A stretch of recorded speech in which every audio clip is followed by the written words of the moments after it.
Maternity care is failing, and the stories continue to shock. We brought together 6 mothers to share their experiences.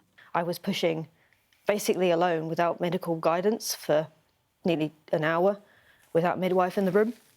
When she returned, she told me to stop being silly. I hadn't been pushing. I was sure there was something wrong. She'd lost 10% of her birth weight, and they still told me that she looked like a healthy baby. It's such a dehumanising experience. That's kind of, I think we can all agree on. It's incredibly dehumanising. It's like my voice wasn't important. Hundreds of women have written to Sky News describing their birth trauma.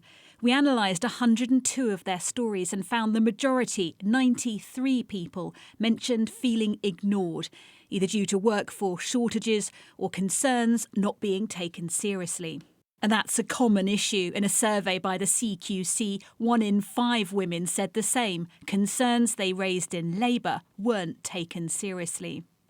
69% of the emails and texts discuss physical harm to the mother, including long-term effects. And even more, 71% talk about long-term psychological harm like trauma and PTSD. I was kind of just left in a bay, and my son was just screaming in his cot, but I physically couldn't move to get to him. So I pressed the buzzer to ask for help with comforting him. And this lady just came in, looked at me, asked me how old I was, told me I had to figure it out on my own, and she just left me there. I was in hospital for about 5 days before I actually went into labour because I also caught an infection, sepsis. And then because of that, they were like, we're going to have to get them out because otherwise we're going to lose all 3 of you.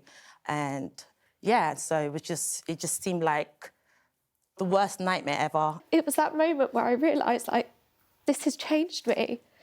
And I always say, the NHS saved my life that day, but they took a whole life from me. I've had miscarriages since and had gone into PTSD spirals. So I'm a different woman now, just because they took so much from me that day.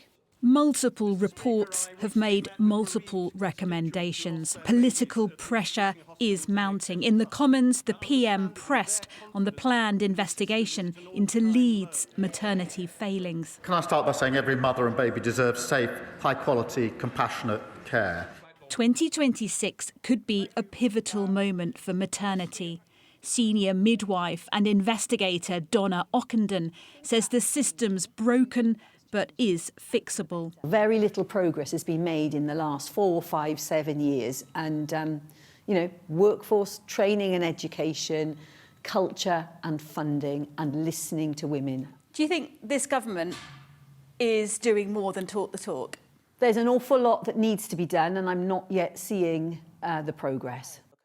And it's progress, not promises, that's urgently wanted. We'll believe it when we see it. I think that's just put it bluntly, isn't it? We were talking before about how our parents went through the same experiences. Do you know what I mean? This isn't just us that's affected our generation. Totally. It's been going on for years, these failings. Laura Bundock, Sky News.